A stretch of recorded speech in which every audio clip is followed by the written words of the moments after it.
Share, ठीक है, आप उधर से करें।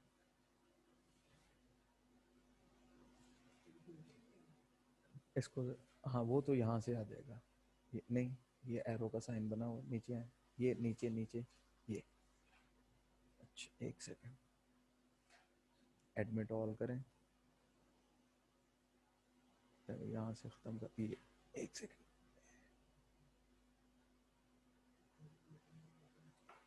वो एडमिट ऑल हो जाएंगे।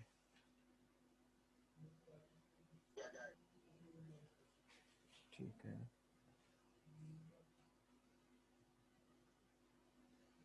एक सेकंड, ये भी बस ठीक है। ओके, इधर से वीडियो ऑन कर दें। हाँ ये तो एडमिट कर, ये हो जाएंगे, खुद हो जाएंगे। ठीक है, इसको साइड पे कर दें इसके लिए, ठीक है।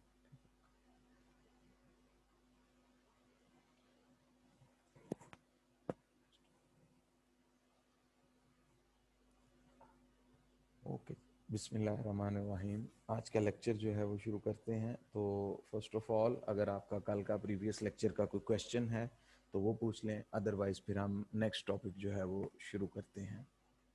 जी, प्रीवियस लेक्चर का कोई भी क्वेश्चन? जी निम्रा, क्या क्वेश्चन है भैया आपका?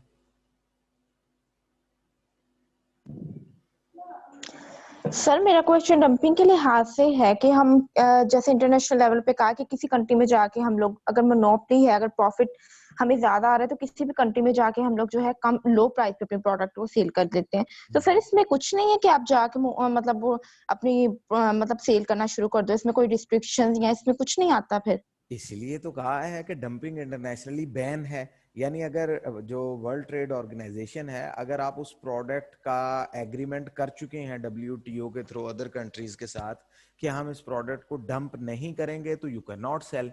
लेकिन अगर आपने ऐसे एग्रीमेंट्स साइन नहीं किए हुए तो देन आप करते हैं इंटरनेशनल मार्केट में। देखिए, इंटरनेशनल मार्केट की सेंस ये नहीं होती कि आप उस कंट्री में जाके सेल करेंगे। आप एक्चुअली इंटरनेशनल मार्केट में प्रोडक्ट सेलिंग करते हैं, यानी किसी भी कंट्री का कोई भी पर्सन आपसे खरीद ले। आप इसको ऐसे समझ लें, फॉर एग्जाम्पल पाकिस्तान एक कपड़ा बनाता है, वो 100 रुपए का पाकिस्तान की मार्केट में बिकता है।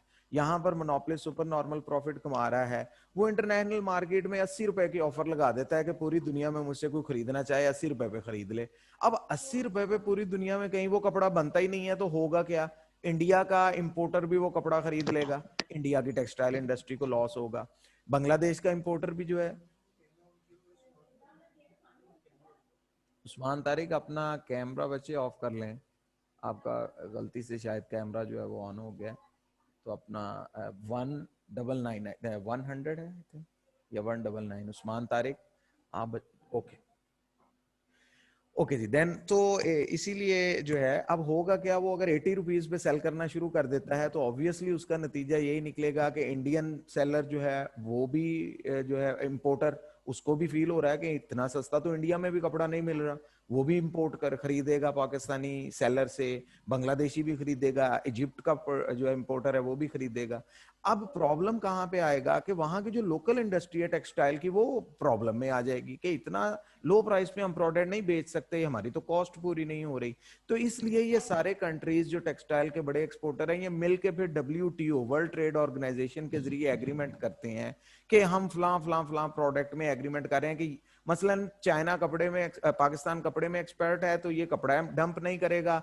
जर्मनी फॉर एग्जांपल जो है वो गाड़ियों में है, तो पाकिस्तान जर्मनी से एग्रीमेंट कर लेता है कि आप पाकिस्तान में जो है वो इस तरह सेलिंग नहीं करेंगे, लो प्राइस पे पाकिस्तानी बायर को ऑफर नहीं करेंगे। तो दैट इज वाई डंपिंग जो है उसको इंटरनेशनली बैन किया गया है। जी सर। जी, और भाई किसी का कोई क्वेश्चन, एनीथिंग?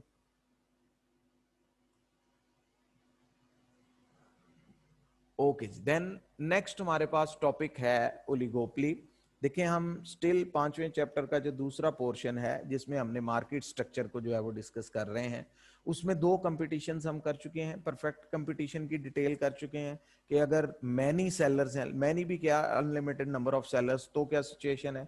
फिर दूसरी एक्सट्रीम पे हमने कहा जी अगर मोनोपोली है, ओनली वन सेलर है, तो मार्केट की सिचुएशन क्या क्रिएट होगी। अब हम इन बिटवीन जो है वो दो सिचुएशंस हमारे पास बची हैं इन दो एक्सट्रीम्स के दरमियान। हैं तो वो दोनों इम्परफेक्ट के केस, मोनोपोली भी इम्परफेक्ट का ही था और ओलिगोपोली एंड मोनोपोलिस्टिक भी इम्परफेक्ट का ही है, लेकिन ये दो एक्सट्रीम के दरमियान है। एक तरफ परफेक्ट कंपटीशन की एक्सट्रीम थी और एक तरफ हमारे पास मोनोपोली की एक्सट्रीम थी। अब ओलिगोपोली जो है इसकी बेसिक सेंस हम दोबारा रिवाइज कर लेंगे, जो हमने प्रॉपर्टीज की थी वो एज ए क्वेश्चन भी यहाँ पे डिस्कस हो जाएंगी। 6 से 7 नंबर का क्वेश्चन आ जाता है। अच्छा, अब इसमें एक चीज आपने छोटी सी ज़हन में रखनी है कि ओलिगोपोली ऐसा मार्केट स्ट्रक्चर है जो बाकी कंपटीशंस के मुकाबले में मार्केट में कॉमनली होता है। यानी मोनोपोली भी रेयर एग्जिस्ट करती है। 100 बिजनेसेस आप निकालेंगे तो 2-3 में मोनोपोली निकलेगी। परफेक्ट कंपटीशन तो हम वैसे ही कह चुके हैं कि वो रियल वर्ल्ड एग्जांपल ही नहीं है उसकी। तो ओलिगोपोली और monopolistic competition actually real world में यही दो एग्जांपल्स आपको ज्यादा मिलती हैं। यानी 100 बिजनेसेस अगर आप फाइंड आउट करें इंडस्ट्रीज, तो उनमें से 30-40 ओलिगोपोली होंगी, 30-40 मोनोपोलिस्टिक कंपटीशन होंगी। तो इसलिए कि ये प्रैक्टिकल लाइफ में ज्यादा इंपॉर्टेंट बिजनेस या मार्केट स्ट्रक्चर है इस वजह से।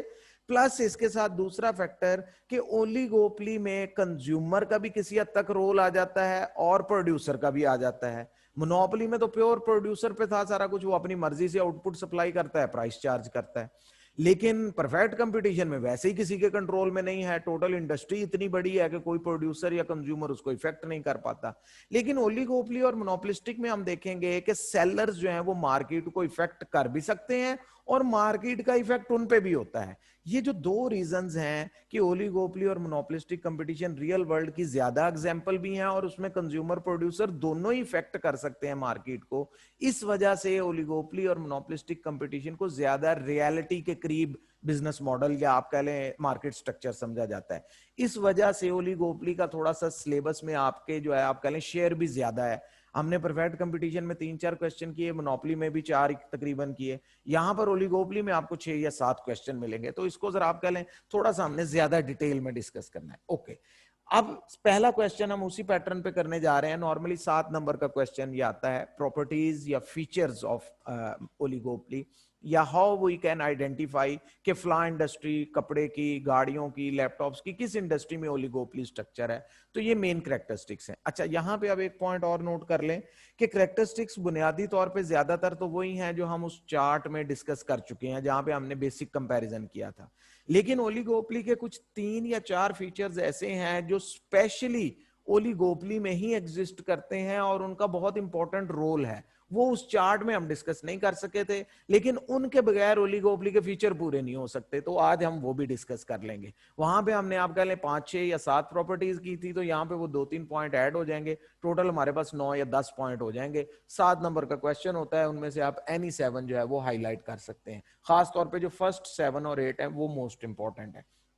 ओके, देन फीचर्स में पहले नंबर पे हमारे पास फ्यू सेलर्स या प्रोड्यूसर्स, इसको हमने डिफाइन किया हुआ है कि 2 से ज्यादा, यानी 3 से 15 या 3 से 20 तक की रेंज को आमतौर पे जो है वो ओलिगोपोली कंसीडर किया जाता है। फ्यू फर्म्स हैं, 5, 7, 10, 12 फर्म्स। किसी भी बिजनेस में अगर टोटल प्रोड्यूसर्स की तादाद, सेलर्स की तादाद इस रेंज में है तो that is oligopoly.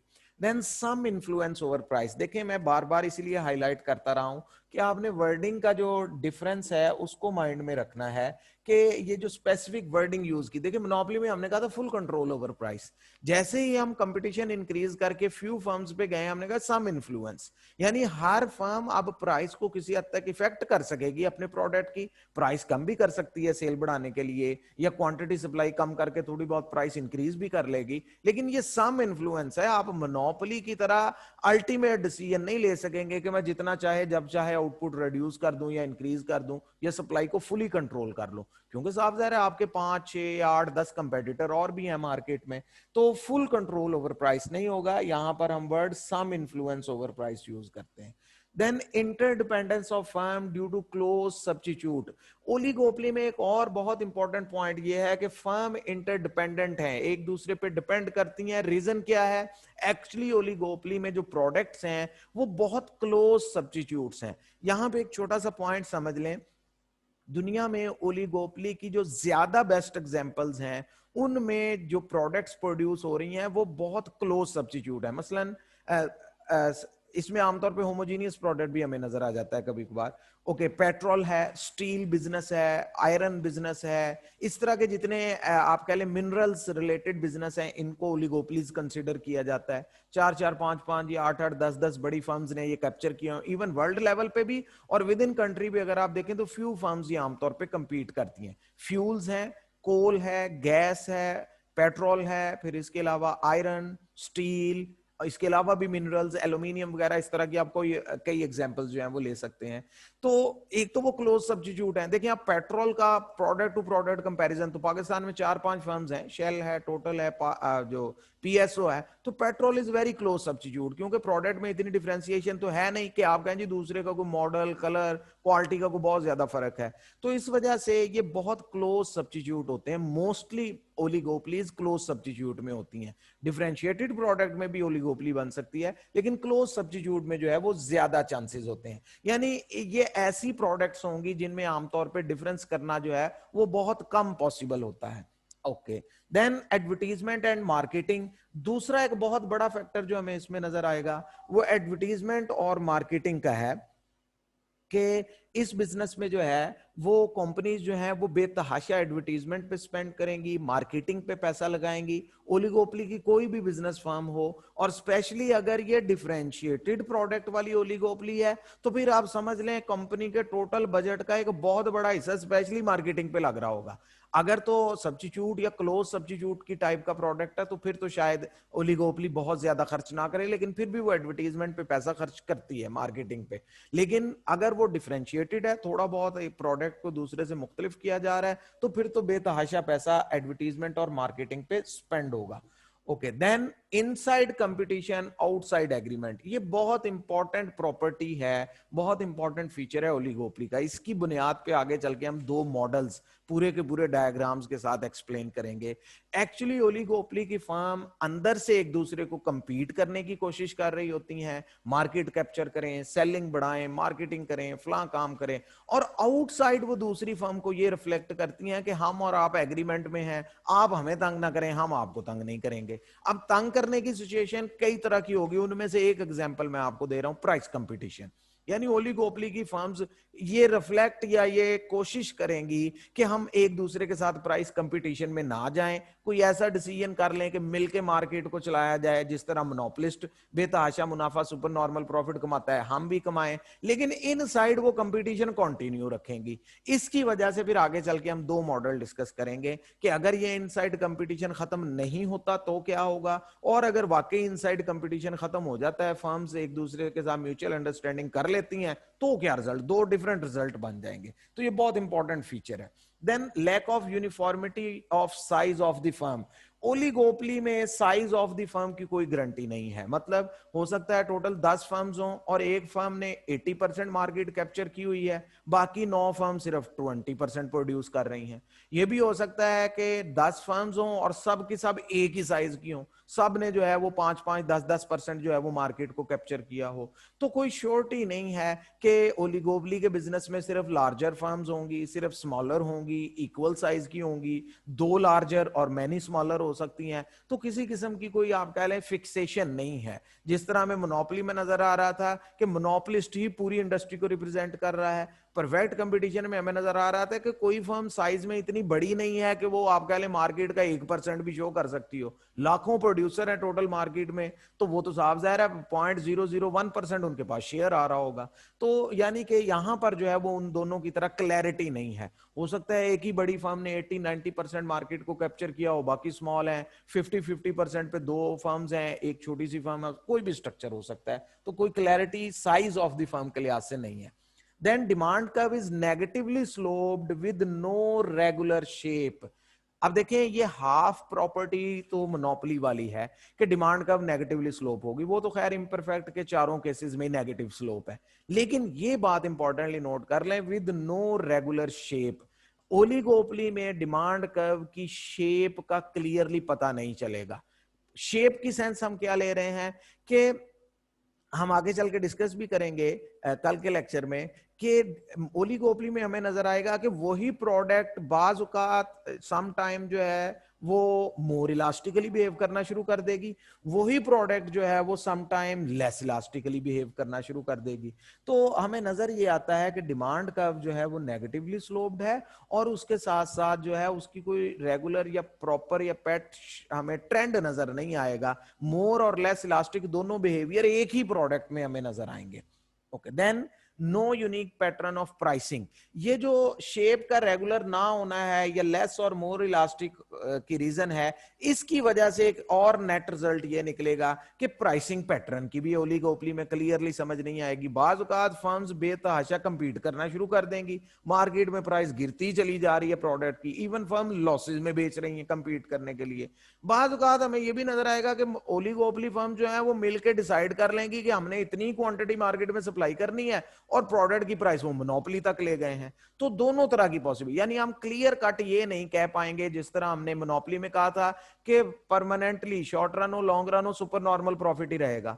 Perfect competition में हमने क्लियरली कह दिया भी लॉन्ग रन में नॉर्मल प्रॉफिट ही चल सकता है और कुछ नहीं होगा।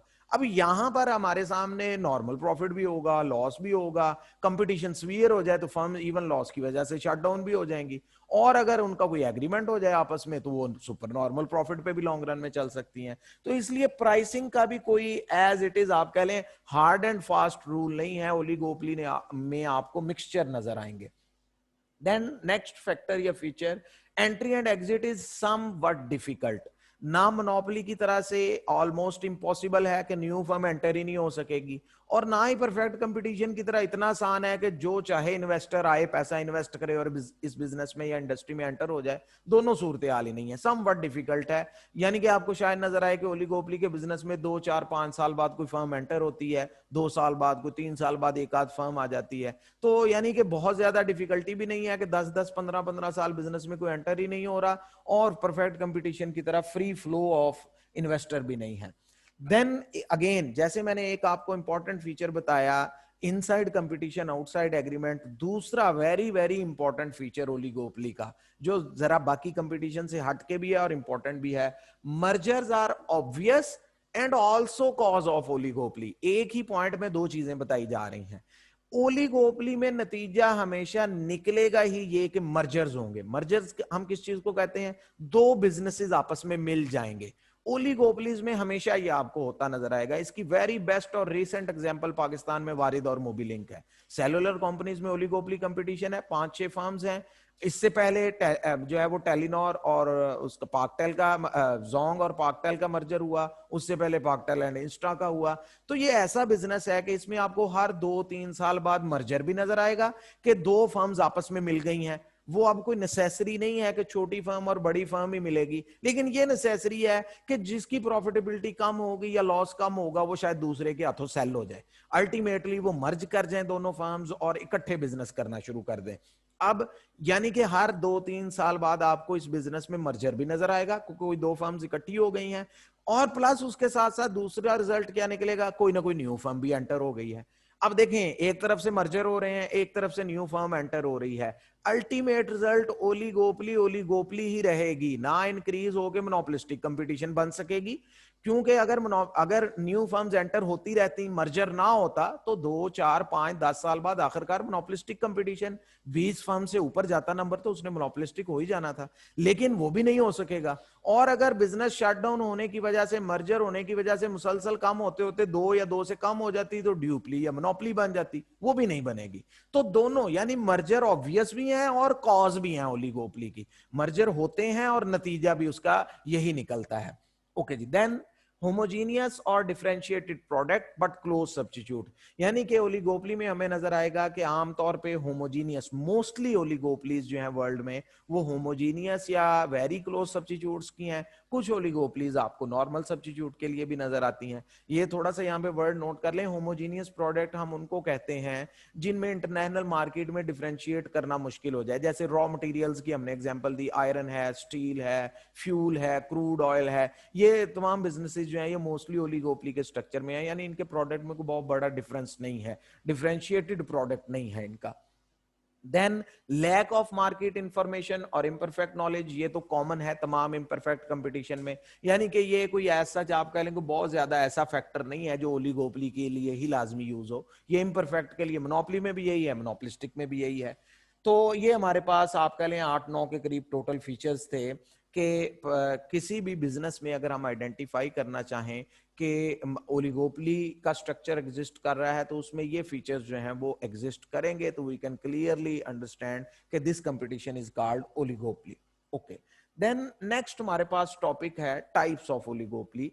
ये जो हमने एक पॉइंट किया था इनसाइड कंपटीशन आउटसाइड एग्रीमेंट, उसकी बुनियाद पे फिर दो टाइप्स बन जाती हैं असल में, कि अगर फर्म्स इनसाइड कंपटीशन को मिनिमाइज करने में कामयाब हो जाएं, वो इतना आसान नहीं है। अभी हम 2-3 क्वेश्चन इसी टॉपिक पे करेंगे कि अगर ओलिगोपली फर्म्स मिल के फैसला करने की कोशिश करें तो उसकी रिक्वायरमेंट्स क्या है, नतीजा क्या निकलेगा, कब सक्सेसफुल है, कब अनसक्सेसफुल है, और अगर वो कंपीट करना चाहें तो उसका नतीजा क्या निकलेगा। तो बेसिकली दो टाइप्स हैं ओलिगोपली की जो आपके सिलेबस में इंक्लूड हैं। नंबर 1 इंक्लूसिव ओलिगोपली है, यानी कि जब ओलिगोपली की फर्म्स मिल के फैसला करेंगी। यहां पे क्लियरली नोट कर लें, दो डिफरेंट वर्ड्स मैं बोल रहा हूं, एक है मर्जर और एक है क्लूजन। मर्जर जो है ये लीगल होता है, या आप कह लें प्रॉपर एक लीगल स्टेटमेंट है कि एक बिजनेस दूसरे बिजनेस के साथ मर्ज कर गया है, एंटिटीज जो है वो रजिस्टर्ड हो गई हैं, एक प्रॉपर एग्रीमेंट है, नॉर्मल बिजनेस टेक्निक है और ये चलता है। लेकिन जो क्लूजन्स हैं या कार्टल्स हैं ये एक्चुअली लीगल नहीं है, ये सिर्फ म्यूचुअल अंडरस्टैंडिंग पे चल रहे हैं कि ठीक है जी आप 2-4 फर्म्स भी हमारे कंपेटिटर हैं, हम मिलके कोई फैसला कर लेते हैं, वो कोई रिटर्न एग्रीमेंट नहीं होगा, सिर्फ म्यूचुअल अंडरस्टैंडिंग पे आपके चल रहा होगा। तो क्लूसिव ओलिगोपली ऐसी ओलिगोपली जिसमें ओलिगोपली की 5-7 जितनी भी फर्म्स हैं वो मिल के कुछ डिसाइड करेंगी, क्या करेंगी कैसे करेंगी वो अभी हम डिटेल में कर लेते हैं। दूसरा फिर स्ट्रक्चर है नॉन क्लूसिव, कि यानी अगर ओलिगोपली की फर्म्स कलेक्टिव डिसीजन की तरफ नहीं जाती, अपना अपना डिसीजन करती हैं और एक दूसरे को कंपीट करती हैं, मार्केट कैप्चर करती हैं, तो वो दूसरा मॉडल होगा, वो फिर हम नेक्स्ट जो है वो कल को करेंगे। ओके जी, आज क्लूसिव ओलिगोपली, पहले उसकी जरा डेफिनेशन बाय सेंस देखें। Firms may attempt to join together in oligopoly markets. If they were to do this, they could act as monopoly. अगर ओलिगोपली फर्म्स ये करने में कामयाब हो जाएं कि वो कलेक्टिव डिसीजन पे आ जाएं, तो what will happen, they will behave like a monopoly. Monopoly क्या करती है, सिंपली वो मार्केट में अपने प्रोडक्ट की सप्लाई कम कर देती है, प्राइस राइज कर लेती है जहां तक उसने टारगेट प्राइस सेट करनी है, setting the price high to make higher profits. और अल्टीमेटली अगर ओलिगोपलीज कामयाब हो जाए क्वांटिटी कंट्रोल करने में तो नतीजा मोनोपोली वाला ही निकलेगा, वेरी हाई प्राइस, और वेरी हाई प्राइस का मतलब super normal profits, even in the long run super normal profit आप जनरेट करते रहेंगे। तो oligopolies acting in this way is known as cartel, या दूसरे लफ्जों में क्लूसिव ओलिगोपली जो मेन मॉडल का नेम है। अगेन नोट कर लें, cartels are illegal almost all over the world in all the countries. Cartels जो है उनको इलीगल कंसीडर किया जाता है, मोनोपोली मेकिंग अलाउ नहीं है। ओके जी, then collusive oligopolies are rare. आम ये शॉर्ट क्वेश्चन 2-3 नंबर का आ जाता है बाज़ औक़ात कि व्हाई क्लूसिव ओलिगोपलीज आर रेयर, दुनिया में ज्यादा हमें नजर क्यों नहीं आती, कंट्रीज लेवल पे भी इंटरनेशनल लेवल पे भी। तो उसकी major reason number 1, cartel member firms may wish secretly to sell more output than the allotted share। अभी हम ये पूरा मॉडल डिस्कस करेंगे तो उसमें हम देखेंगे कि म्यूचुअल एग्रीमेंट में वो जो अलॉटेड शेयर हर फर्म को अलॉट होगा कि आपने मार्केट में 10% आउटपुट सप्लाई करना है, आपने 15% करना है, आपने 25%, और हम टोटल इतना आउटपुट सप्लाई करेंगे, इससे ज्यादा नहीं करेंगे, क्योंकि सारा फैक्टर तो सप्लाई से आ रहा है। सप्लाई कंट्रोल होगी तो प्राइस राइज होगी, अदरवाइज तो आप प्राइस इंक्रीज ही नहीं कर पाएंगे। तो अगर तो ये फर्म्स जो सीक्रेट एग्रीमेंट करती हैं उस पर कंटिन्यू रहे तो क्लूसिव ओलिगोपली बन जाएगी, कार्टल बन जाएगा। लेकिन हमने बताया कि आम तौर पे ओलिगोपली की फर्म्स म्यूचुअली एग्री करने के बावजूद कोशिश करती हैं कि वो सीक्रेट सेलिंग करें।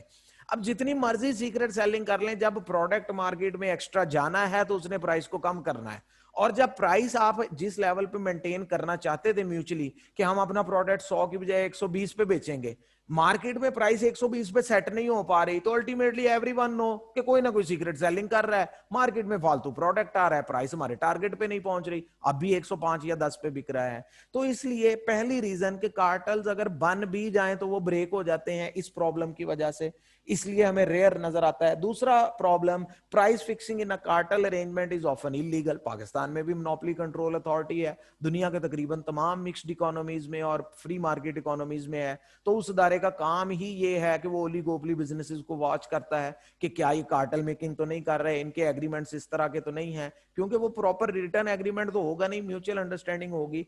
तो वो डिफरेंट मैकेनिज्म के जरिए चेक करते रहते हैं कि क्या वाकई आउटपुट जो है वो कैपेसिटी के मुताबिक आउटपुट मार्केट में लाया जा रहा है। आपने अक्सर पाकिस्तान में शुगर मिल्स की सुनी होगी, हालांकि पाकिस्तान में 70 के करीब शुगर मिल्स हैं, यानी नंबर ऑफ, अगर आप फर्म देखें तो वो शायद इस जो है वो ओलिगोपोली नहीं है, लेकिन अगर आप ओनरशिप देखें तो ये सारी की सारी शुगर मिल्स जो है ये 16 फैमिलीज की हैं, 16 से 17 की। तो एक्चुअली ओनरशिप की सेंस में हमें नजर आता है ये प्योर ओलिगोपोली मॉडल है, और वो बिल्कुल वही करते हैं जब वो म्यूचुअल अंडरस्टैंडिंग करते हैं। ये भी देखें पिछले 6 महीने में प्राइस जो है वो 70 से 100 पे ले गए हैं। तो ये मोनोपोली कंट्रोल अथॉरिटीज के काम है कि वो कार्टेल को, इलीगल जो है वो किस तरह उसको कंट्रोल करते हैं, उसको मैनेज करते हैं और क्या सेटअप है। ओके, ये तो था शॉर्ट क्वेश्चन की सेंस में व्हाट इज क्लूसिव ओलिगोपोली, 2 नंबर की डेफिनेशन है, और क्लूसिव ओलिगोपोलीज रेयर क्यों है। अब इसका नेक्स्ट हमारे पास क्वेश्चन है, 5 नंबर का ये क्वेश्चन आता है पास्ट पेपर में, पिछली से पिछली अटेम्प्ट में शायद आया भी हुआ है। कंडीशंस ऑफ क्लूसिव ओलिगोपोली, कि अगर किसी बिजनेस में ओलिगोपोली है, 5, 6, 8 फर्म्स हैं, तो व्हाट आर दी सिचुएशंस या कंडीशंस जिनकी मौजूदगी में क्लूजन होना आसान है, और वो क्लूजन आगे कंटिन्यू करेगा या नहीं, उसके अलग से कुछ फैक्टर हैं वो हम इसके बाद करेंगे। लेकिन पहले बेसिक रिक्वायरमेंट्स क्या हैं। अगर ये कंडीशंस पूरी होंगी तो ओलिगोपोली फर्म्स की पॉसिबिलिटी है कि वो किसी ऐसे म्यूचुअल एग्रीमेंट में जा सकती हैं, यानी कार्टेल बना सकती हैं और प्राइस इंक्रीज की तरफ जो है वो कोशिश कर सकती हैं जाने की। Okay जी, collusion is possible if following conditions are fulfilled. Number 1, only very few firms are operating which are all well known to each other. देखिए ओलिगोपोली की रेंज है 3 से 20 तक। अब अगर किसी बिजनेस में 18 फर्म्स हैं तो वो शायद क्लूजन ना कर सकें, लेकिन किसी बिजनेस में अगर 5 फर्म्स हैं है तो वो भी ओलिगोपोली, वो इजीली कर सकते हैं।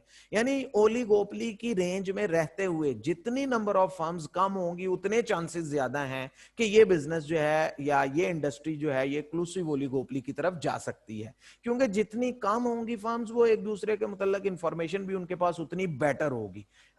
15-20 फर्म्स की इंफॉर्मेशन जो है वो हर एक के पास हो, ये तकरीबन मुश्किल है, लेकिन अगर आपके सिर्फ 2 ही कंपेटिटर हैं या 3 ही कंपेटिटर हैं तो उनकी आउटपुट, कॉस्ट और इस तरह की इंफॉर्मेशन आपके पास आसानी से हो सकती है। Then they are open with each other regarding cost and production method. ये बहुत इंपॉर्टेंट फैक्टर है कि वो ओपनली, आप कह लें ओपनली से मीन ये है कि एटलीस्ट वो शो कर दें कि हमारी जो आउटपुट लेवल हम एग्री कर रहे हैं प्रोड्यूस करके मार्केट में सेल करने पे, उस आउटपुट पे हमारी एवरेज कॉस्ट क्या होगी। देखिए इसका असल में प्रॉब्लम यहां पे आता है, let assume marker making companies 5 हैं कंट्री में, वो मिलके फैसला करती हैं जी हम मार्केट में सप्लाई कम कर देते हैं, प्राइस इंक्रीज करेंगे, जो मार्केट 40 का बिक रहा है हम 60 का बेचेंगे। ओके, अब फर्म्स एग्रीमेंट में जाती हैं, प्रोडक्ट की प्राइस जो है वो सेल करने की कोशिश करती हैं, लेकिन अब प्रॉब्लम यहां पे ये आता है कि लेट अज्यूम उनमें से एक फर्म बहुत ज्यादा एफिशिएंट है, उसकी मार्कर बनाने की कॉस्ट सिर्फ 15 रुपए पर मार्कर है, बाकी फर्म्स इनएफिशिएंट हैं, वो बेचारे 30 का या 40 का मार्कर बनाते हैं। अब इस सिचुएशन में अगर ये सीक्रेट एग्जिस्ट करता रहेगा तो जो मोस्ट एफिशिएंट फर्म है हो सकता है वो सीक्रेट सेलिंग करना शुरू कर दे। वो क्यों? वो कहता है जी मेरे लिए तो प्रॉब्लम ही नहीं है, प्राइस 40 से 60 पे ना भी जाए, 40 पर भी सेल होता रहे, मेरी सीक्रेट सेलिंग की वजह से टारगेट प्राइस ना भी अचीव हो सके, लेकिन 40 पे मार्केट में 1 लाख मार्कर बिकता है, 60 पे जो है वो सिर्फ 70,000 बिकेगा, तो अगर मैं 30,000 एक्स्ट्रा मार्कर बेच भी दूं कम प्राइस पे तो मेरा तो सुपर नॉर्मल प्रॉफिट है।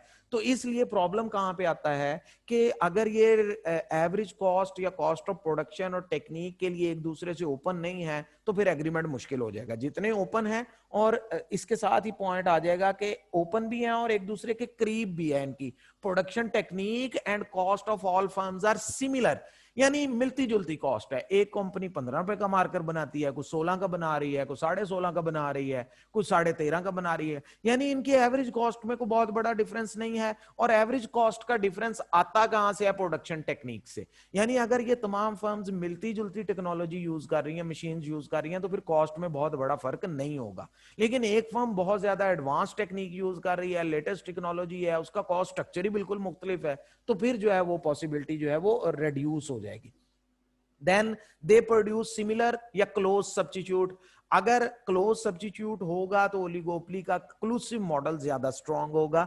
लेकिन अगर डिफरेंशिएटेड प्रोडक्ट है, यानी एक कंपनी प्रोडक्ट बना रही है फॉर एग्जांपल छोटे कस्टमर्स के लिए, यानी 1.5 टन एसी बनाती है, दूसरी कंपनी बनाती सिर्फ 5 टन एसी है, तो उनका तो आपस में कोई प्रॉब्लम ही नहीं है, उनके प्रोडक्ट्स का तो इश्यू ही नहीं है, क्योंकि 5 टन की मार्केट में 1 टन एसी वाला ऐड नहीं हो सकता, 1 टन में 5 वाला नहीं आ सकता।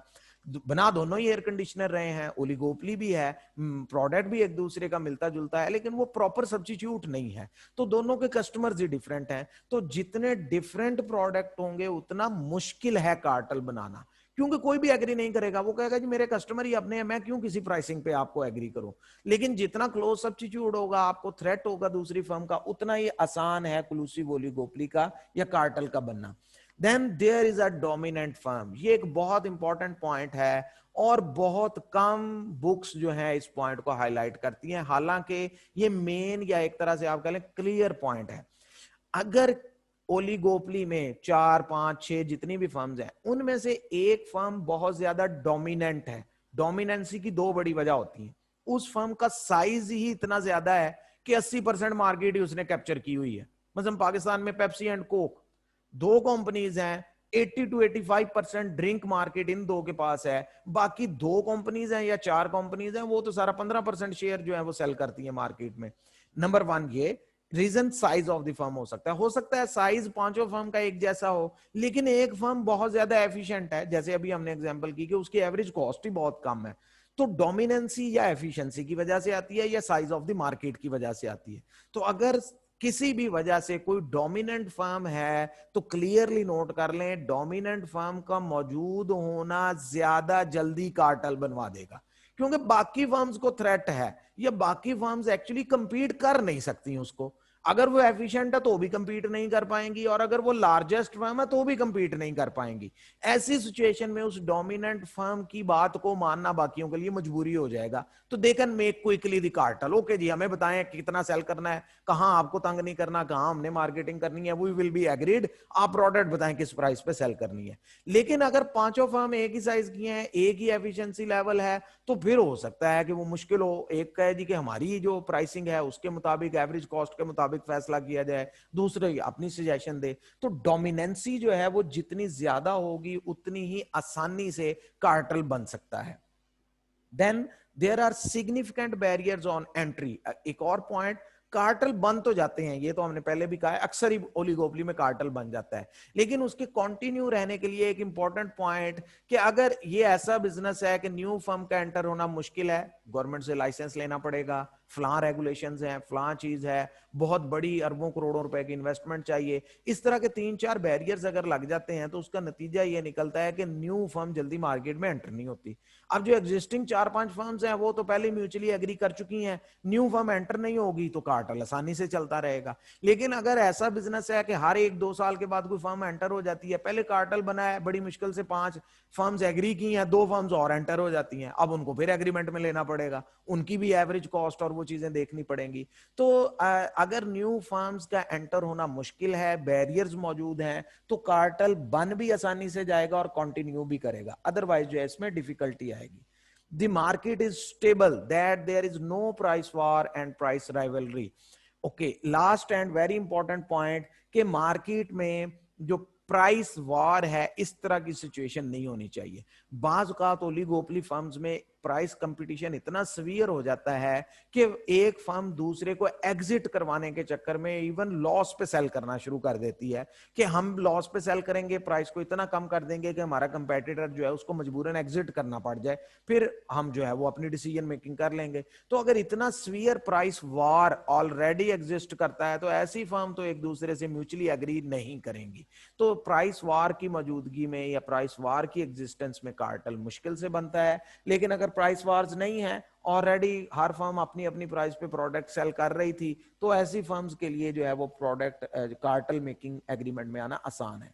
Then no intervention by the government, ये लीगल सेंस में जो हमने रिकॉर्ड बताई थी कि क्योंकि जो मोनोपोलीज हैं वो मोस्टली इलीगल हैं, कार्टल बनाना जो है वो मोस्ट ऑफ द कंट्रीज में इलीगल है। तो जिन कंट्रीज में कार्टल चेकिंग अथॉरिटीज ज्यादा एक्टिव हैं, ज्यादा क्विकली रिस्पॉन्ड करती हैं, फाइन्स करती हैं, और ये फाइन्स कोई थोड़े नहीं होते, millions and billions of rupees में किए जाते हैं, उन कंट्रीज में फर्म्स आमतौर पे अवॉइड करती हैं कि इतना तो शायद हम प्रॉफिट ना जनरेट कर पाए जितना हमें एनुअली फाइन हो जाना है। लेकिन जिन कंट्रीज में आप कह लें इतना एक्टिव रोल नहीं है इन अथॉरिटीज का, वहां पे कार्टल्स आसानी से बनते हैं और उसका जो है वो वर्किंग सेटअप हमें नजर आता है। जी, यहां तक की डिस्कशन में अगर किसी का कोई क्वेश्चन है, कोई चीज पूछना चाहते हैं तो बताएं मुझे। जी, एनीवन रेज हैंड कर लें, अगर कोई क्वेश्चन है तो हम डिस्कस कर लेते हैं, अदरवाइज फिर नेक्स्ट टॉपिक करते हैं।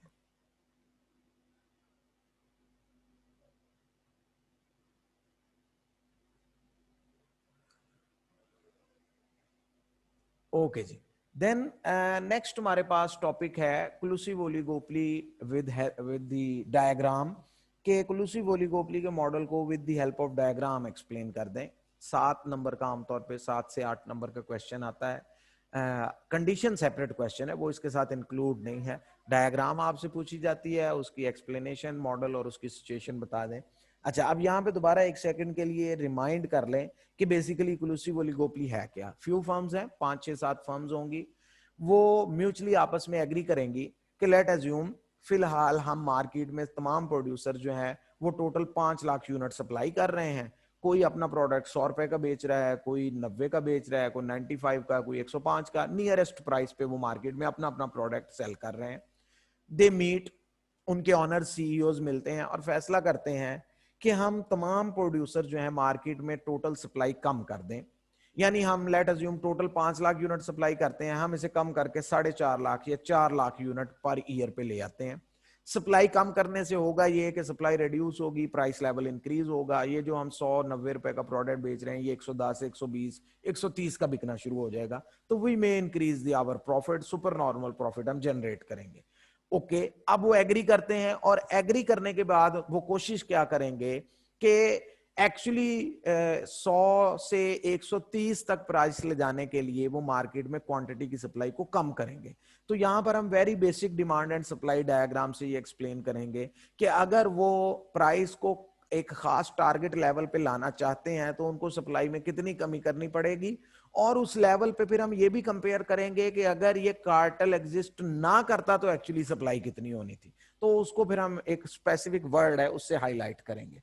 ओके जी, देन क्लूसिव ओलिगोपोली इनिशियल सिचुएशन, हम एज्यूम कर रहे हैं कि तकरीबन एक ही प्राइस पे सबका प्रोडक्ट बिक रहा है, 1-2 रुपए के फर्क से, कोई ऐसा डिफरेंस नहीं है। लेट एज्यूम हम कहते हैं जी इक्विलिब्रियम प्राइस करंटली मार्केट में 100 रुपए है, 100 99 101 थोड़ी बहुत प्राइस डिफरेंस है, ये सारी फर्म्स अपना अपना प्रोडक्ट बेच रही हैं। Total supply in the market, total demand 5 lakh unit currently जो है वो फर्म्स मार्केट में सप्लाई कर रहे हैं। ये this is the pre inclusive arrangement, cartel से पहले की सिचुएशन है।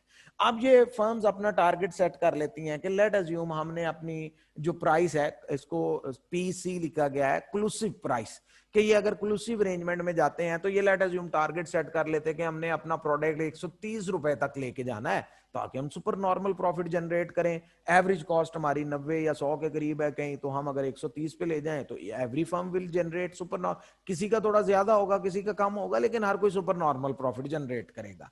तो अगर वो इस टारगेट पे लाना चाहते हैं तो पहले एक छोटा सा पॉइंट समझ लें, जो एक्चुअली जिस तरह ये ग्राफ ड्रा होना चाहिए लेकिन हम उस तरह ड्रॉ नहीं करते और एक और सेंस एक्सप्लेन करते हैं। एक्चुअली क्या होना चाहिए था, हमें सिंपली सप्लाई लाइन को बैकवर्ड शिफ्ट कर देना चाहिए था कि ये फ्यू फर्म्स मिलके आपस में फैसला कर लेंगी, सप्लाई रिड्यूस कर देंगी। सप्लाई रिड्यूस करने से डिमांड एंड सप्लाई S1 और डिमांड की लाइन इस पॉइंट पे इक्वल हो जाएगी, ये E2 इक्विलिब्रियम एस्टैब्लिश हो जाएगा, प्राइस 130 पे आ गई। मार्केट में अब सप्लाई ऑफ द प्रोडक्ट जो है वो 5 लाख यूनिट की बजाय 4 लाख है, 4 लाख प्रोडक्ट मार्केट में आता है, 4 लाख बिकता है और प्राइस 130 रुपए पे सेट हो गई है। एक्चुअली तो ये सिचुएशन है जो हम सिंपली एक्लूसिव ओलिगोपोली में बता देते हैं, लेकिन हमारा कंसर्न इससे थोड़ा सा ज्यादा है। एक तो हम ये शो करना चाहते हैं कि प्राइस कहां तक लेके जाई जा रही है, और हम ये बताना चाहते हैं कि एक्चुअल शॉर्टेज कितनी है। एक्चुअल शॉर्टेज 1 लाख नहीं है जो अभी हमने शो किया है ना, कि प्रोड्यूसर्स ने 5 लाख से क्वांटिटी 4 लाख कर दिया तो हम कहते हैं ये 1 लाख यूनिट की सप्लाई कम हुई है। एक्चुअल शॉर्टेज ये नहीं है। एक्चुअल शॉर्टेज क्या है उसको जरा अंडरस्टैंड करें। देखें, अगर नॉर्मल सप्लाई बिहेवियर होता, ये कार्टल में ना होते और प्राइस जो है इस पीसी लेवल पे, क्लूसिव प्राइस पे 130 पे चली जाती, तो एक्चुअली प्रोड्यूसर्स ने सप्लाई इंक्रीज करके इस लेवल पे ले आनी थी। नॉर्मल लॉ ऑफ सप्लाई है ना, एक्सटेंशन इन सप्लाई होनी थी। सप्लाई इंक्रीज होकर लेट अज्यूम 6 लाख यूनिट पे चली जानी चाहिए थी कि प्राइस 100 से 130 पे चली गई है। All the producers are encouraged, वो क्वांटिटी सप्लाई एक्सटेंड करते जा रहे हैं और अब मार्केट में 6 लाख यूनिट सप्लाई होते हैं। लेकिन what they have planned, actually उन्होंने क्या किया है कि सप्लाई इस लेवल पे इंक्रीज करने की बजाय उन्होंने कम कर दिया। हम वो सप्लाई लाइन ड्रॉ नहीं कर रहे, लेकिन एक्चुअली सप्लाई जो है वो इस लेवल पे एग्जिस्ट कर रही है और इस लेवल पे आप कह लें कि टोटल क्वांटिटी जो है वो 4 लाख है। अब ये जो हमारे पास गैप क्रिएट हो गया है, यानी 130 रुपए की प्राइस पे जो सप्लाई होनी चाहिए थी 6 लाख और जो एक्चुअली सप्लाई की जा रही है, इसको कहा जाता है प्लान्ड कटबैक।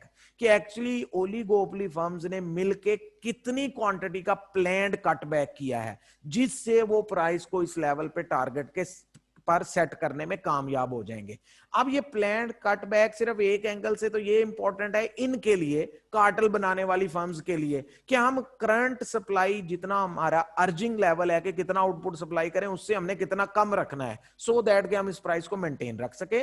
नंबर 2, ये इंपॉर्टेंट है गवर्नमेंट के लिए।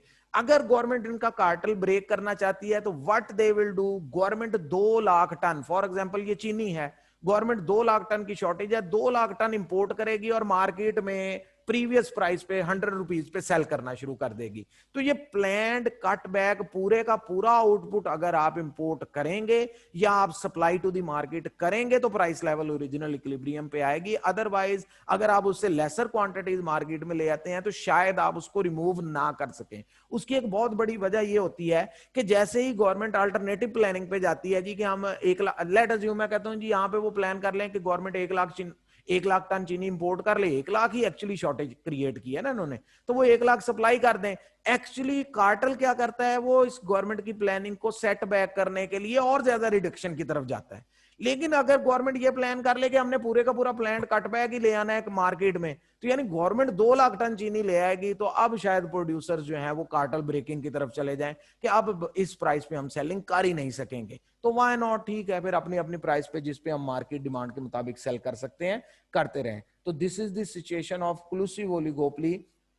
के क्लूसिव ओलिगोपोली की सिचुएशन में जो है वो एक्चुअल आउटपुट जो मार्केट में सप्लाई हो रहा है वो क्या है, जो सप्लाई होना चाहिए था इस प्राइस पे, या हो सकता था, होना चाहिए तो नहीं क्योंकि कार्टल डिसीजन है, तो हो सकता था, वो कौन सा लेवल है और प्लान्ड कटबैक जो है वो कितना किया है फर्म्स ने।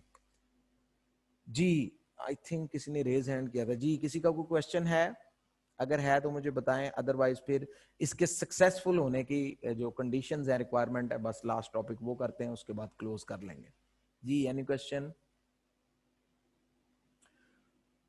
ओके जी, देन ये 7 नंबर का क्वेश्चन हमने किया कि क्लूसिव ओलिगोपोली जो है वो विद ग्राफ एक्सप्लेन कर दें, प्लान्ड कटबैक को हाईलाइट कर दें, करंट एक्चुअल सप्लाई क्या है, एक्सपेक्टेड क्या होनी चाहिए थी इस प्राइस पे, क्या की जा रही है, और इसका जो है वो किस तरह से प्राइस लेवल को मेंटेन रखा जा रहा है।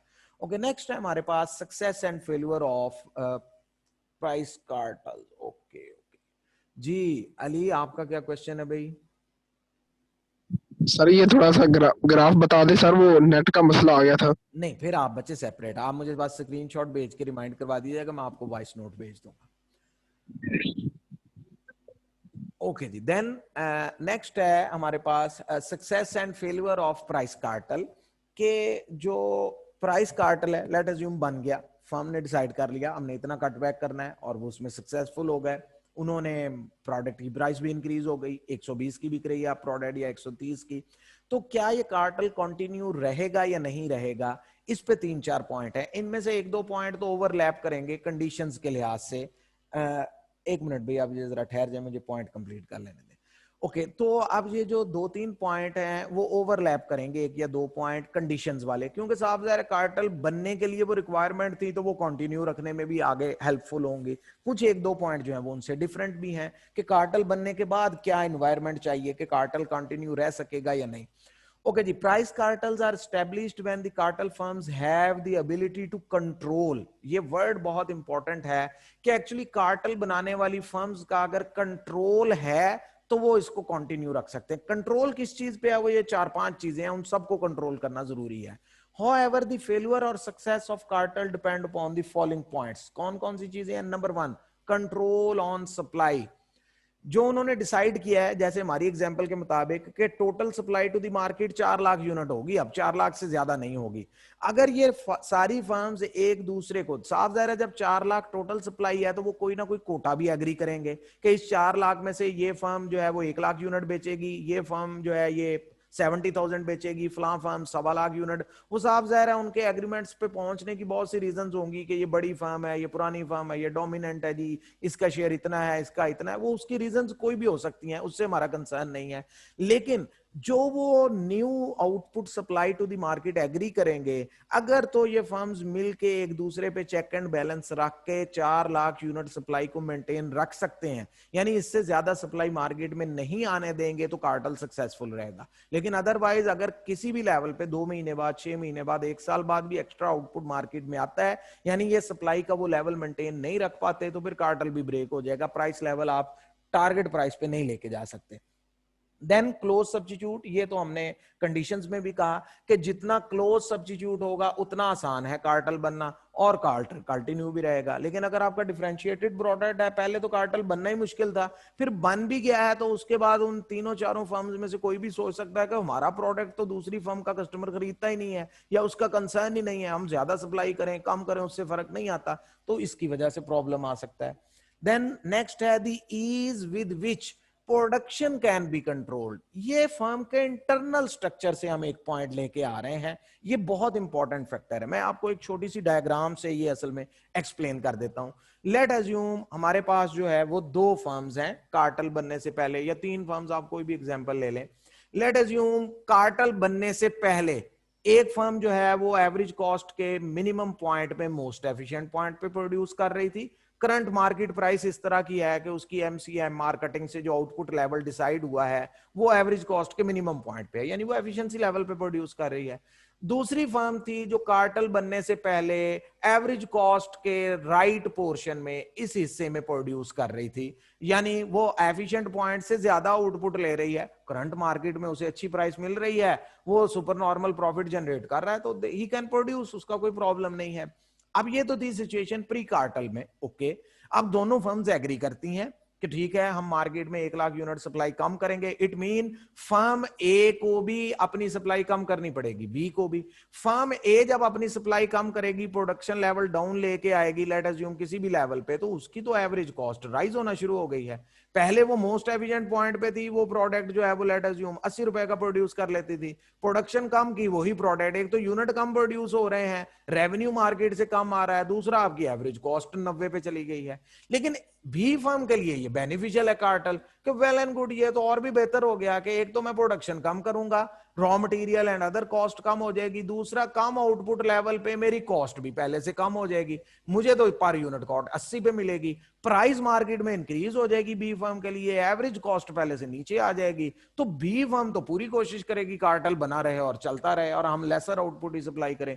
ए फर्म बेचारी मुसीबत में आ गई है, वो अपनी प्रोडक्शन मैनेज नहीं कर पा रही, ए फर्म मजबूरन सीक्रेट सेलिंग की तरफ जाएगी, वो आउटपुट वही प्रोड्यूस करेगी ताकि एवरेज कॉस्ट को कम रख सके। और जब आपने फालतू आउटपुट प्रोड्यूस कर लिया तो आप इन्वेंट्री में तो नहीं रखेंगे, आप उसे कहीं ना कहीं सेल करेंगे जान छुड़ाने के लिए। तो अल्टीमेटली नतीजा क्या निकल रहा है कि अगर ये फर्म्स जो हैं ये अपनी प्रोडक्शन को आसानी से कंट्रोल कर लेती हैं, एवरेज कॉस्ट में कोई बहुत बड़ा चेंज नहीं आता न्यू आउटपुट पे, तो कार्टेल कंटिन्यू रहेगा।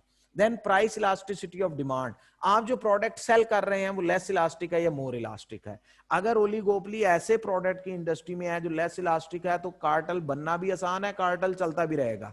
क्योंकि होगा क्या, जब आप प्राइस 100 से 130 पे लेके जाएंगे, डिमांड पे कोई खास इंपैक्ट ही नहीं आएगा। आपने 30% प्राइस बढ़ा दिया, डिमांड सिर्फ 2-4% कम हुई है, किसी फर्म को कोई डैमेज नहीं हुआ, बहुत ज्यादा डैमेज नहीं हुआ। लेकिन अगर ये मोर इलास्टिक प्रोडक्ट है, आपने 30% प्राइस बढ़ा दी है, 60% या 70% डिमांड फॉल कर जाती है, तो फर्म्स तो एज पे आ जाएंगी, उनका तो आउटपुट ही मार्केट में सेल नहीं हो सकेगा। तो इसलिए जितना लेस इलास्टिक प्रोडक्ट होगा उतना ही कार्टेल को कंटिन्यू करना जो है वो आसान होगा, वो सक्सेसफुल रहेगा। लेस इलास्टिक प्रोडक्ट के लिए, मोर के लिए डेंजरस है, मुश्किल है, ज्यादा अरसा नहीं चलेगा। Then agreement on individual share is followed. एक तो हमने प्रॉब्लम हाईलाइट किया कि प्रोडक्शन मैनेज नहीं हो रही, इस वजह से फर्म कहती है जी एग्रीमेंट हुआ तो हुआ रहे, हम क्या करें, सीक्रेट सेलिंग करें।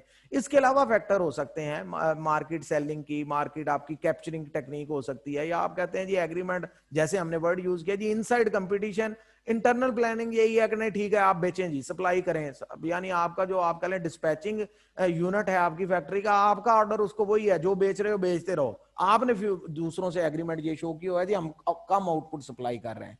तो इस तरह की सिचुएशन किसी भी वजह से अगर एग्रीमेंट फॉलो नहीं होता तो अल्टीमेट रिजल्ट के मार्केट में जो सप्लाई है वो कंट्रोल नहीं हो पा रही। ओके जी, ये 4-5 पॉइंट थे कि किसी भी सिचुएशन में जो कार्टेल बनता है वो सक्सेसफुल रहेगा या नहीं रहेगा, और उसकी प्री कंडीशंस कौन सी हैं, उनमें से 1-2 पॉइंट ओवरलैप भी किए हैं, और उसके पोस्ट एग्रीमेंट या पोस्ट कार्टेल जो रिक्वायरमेंट्स हैं, सक्सेस के चांसेस हैं, वो किन बातों पे डिपेंड करते हैं। जी आप बताएं भाई, जो भी क्वेश्चन है किसी का, कोई चीज पूछना चाहते हैं।